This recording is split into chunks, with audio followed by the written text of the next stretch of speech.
Hey guys, welcome back to my channel. Or if you're new here, what's up? My name's Jen and I have a service dog named Buddy. Service dogs are dogs that are highly trained to help individuals with disabilities do normal life. Service dogs are most well known for being super well behaved, which gives them public access rights so they can go anywhere with their handler that the general public is allowed to go, even if dogs usually aren't allowed to go there. When a dog is on its best behavior because they're in a public place where dogs aren't allowed to be, that's called being on duty. But service dogs aren't robots, so a lot of the time they're actually off duty and they get to behave like normal dogs, even though they're really well behaved normal dogs.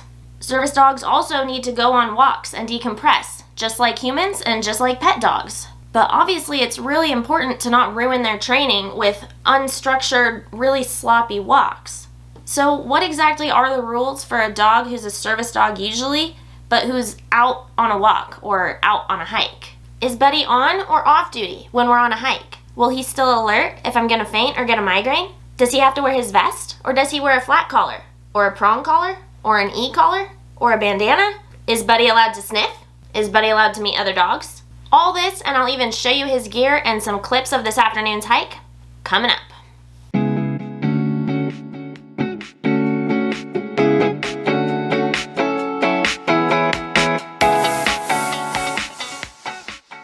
I live in the United States, so anything that I say about service dogs is going to be relevant to the United States. But that said, every state also has some slightly different rules. So if you have a service dog and you're in the United States, you might have different rules than me.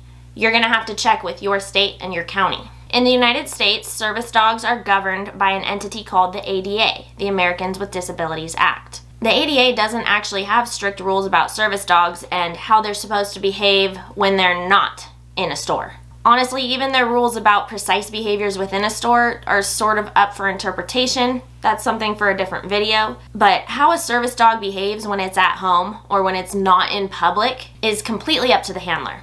I mean, I guess technically it would be up to the dog's trainer, but a lot of times ongoing, that's going to be the handler. And my point is really just that legally, nobody is telling Buddy what he has to do on a hike. We choose rules based on me and my disability, based on Buddy and his temperament, and based on all sorts of other factors that really are not important here. But this is what we have been happy with so far. When we bring Buddy on something like a hike, the choice to have him on or off duty depends on whether or not dogs are allowed. And actually, this goes beyond hikes for us. This goes for basically all public places. If dogs are allowed in the public place, I will usually have Buddy off duty. And if dogs are not allowed in a public place, then basically always Buddy will be on duty. There are some exceptions. For example, if we go to Home Depot or Lowe's, since it's still aisles and it looks like a store, I put Buddy on duty even though dogs are allowed there. I don't want him to confuse hardware stores with grocery stores and then start to act like a normal dog in a grocery store. So again, personal preference. But that's an exception to the rule. Opposite situation. A couple of weeks ago, I bought myself a mom-mobile. Finally, I can have the baby and Buddy in the car at the same time. When I went to the dealership, I had Buddy on duty. But once we got to talking, they were like, yeah, we love dogs. Just take him off duty. It's fine. So I took Buddy off duty and he got to actually meet everybody and get pets and play and pee on the plants, even though technically that area was a place where dogs weren't allowed. Obviously the peeing part was out in the parking lot. He's fine in the parking lot. So there are exceptions in both directions, but in general, I'm going to make it so that Buddy can be as playful as possible without being disruptive to whoever else is around. I'm going to go back time and time again to it's a service dog, not a service robot. And just because he has a job doesn't mean he can be on duty all the time. So assuming the hike is a hike where pet dogs are allowed, we follow the same rules that Buddy follows when he's on a normal walk. If you did not see my video last summer about taking my dog on a walk on versus off duty, this video is a great one for you to check out. And now that we're on the other side of things, I was pregnant there and I hadn't told you guys yet. I chose that shirt because it was kind of hard to see my bump in it. Let's move on. Buddy is allowed to sniff on hikes, but unlike walks, hikes are a little bit extra exciting. When he goes on a walk around the neighborhood, it's sort of the same dogs, it's the same sidewalk, but when we're out on a hike, there are other animals, wild animals, there are dogs who aren't always there, kids, families, way more smells than what he usually gets on a walk.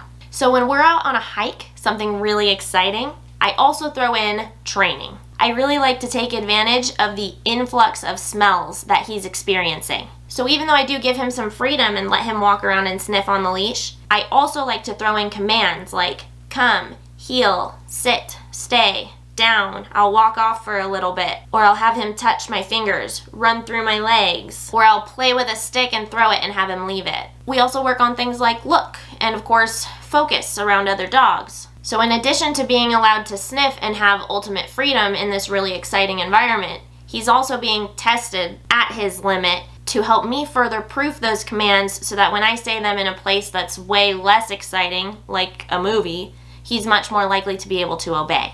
Will Buddy alert if blank? This one is super important, so I even moved the camera to catch your attention. Will Buddy alert? The answer is yes.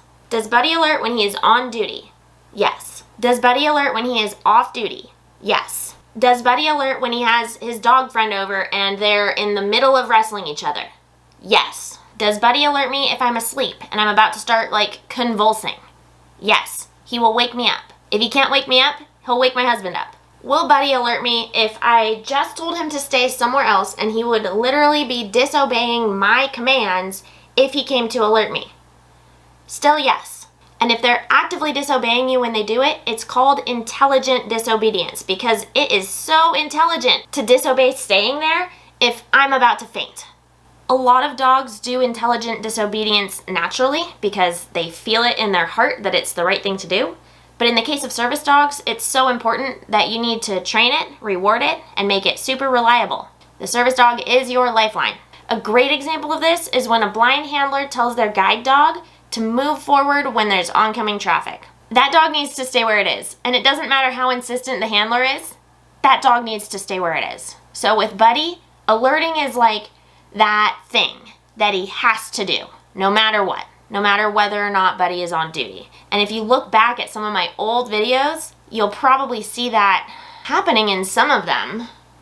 Yeah, Buddy's birthday. Buddy's 3rd birthday video, I was trying to get him to go into the car so that we could go on another walk because it was his birthday and he was getting all the things. Gotta go watch that birthday video.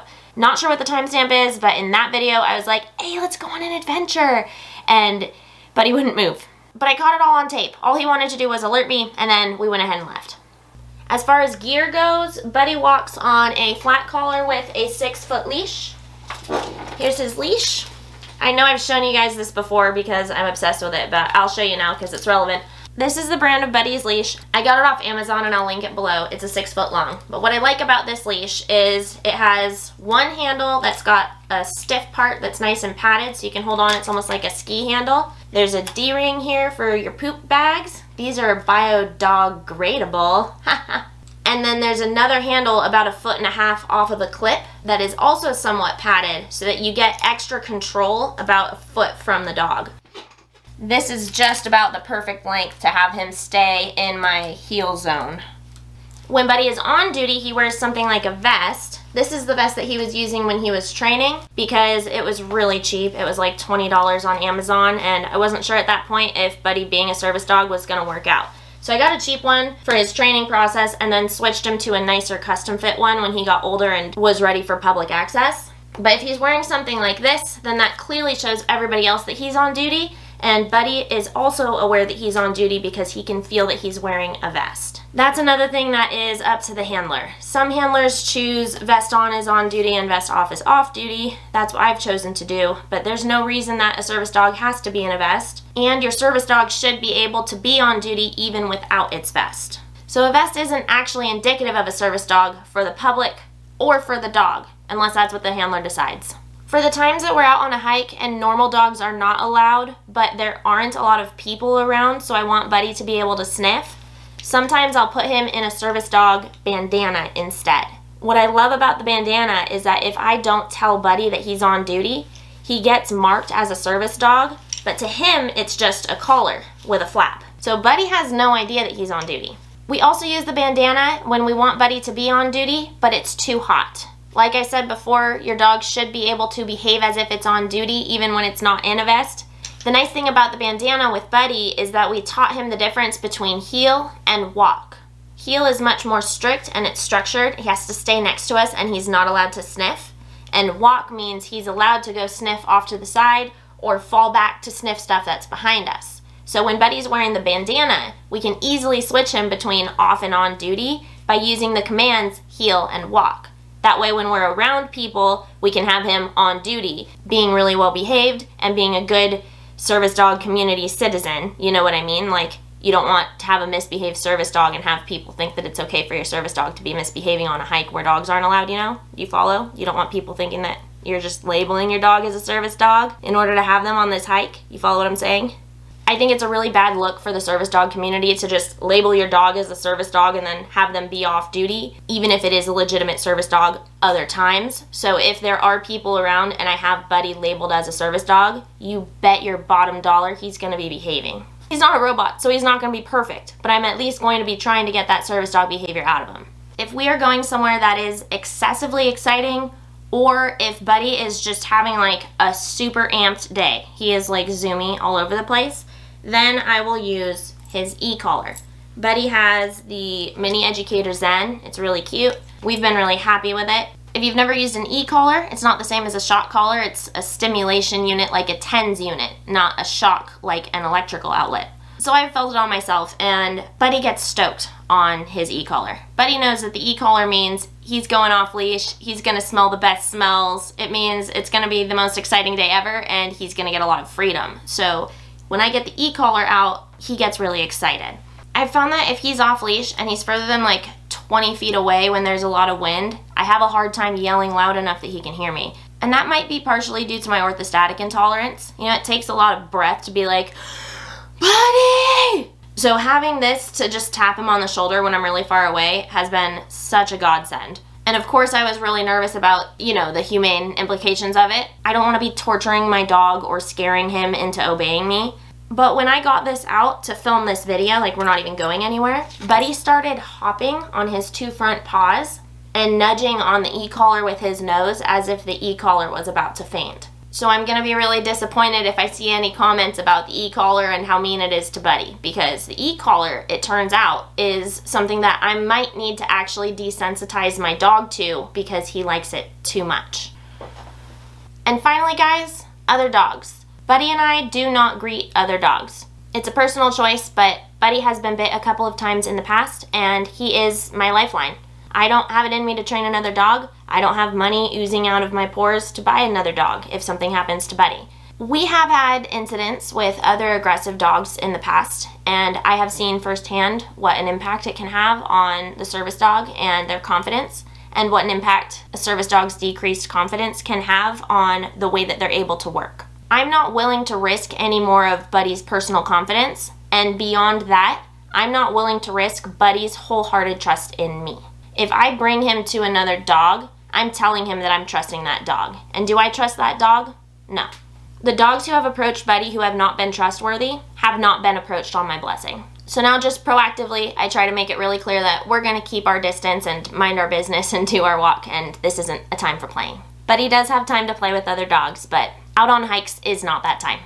Now for the exciting part, I get to go for a hike with Buddy so I can actually show you guys how this stuff works. Up. Good boy, good up.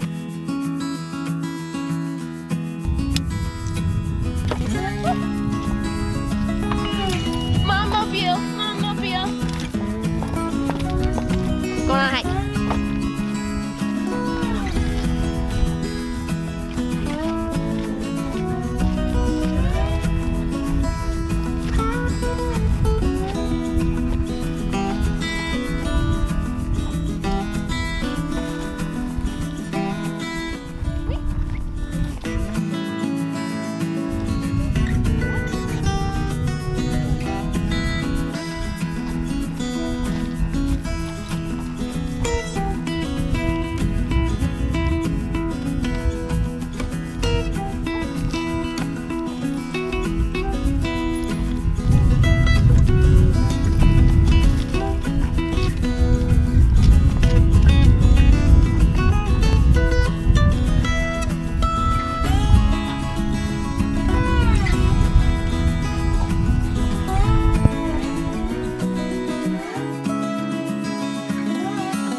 Great vestibular therapy.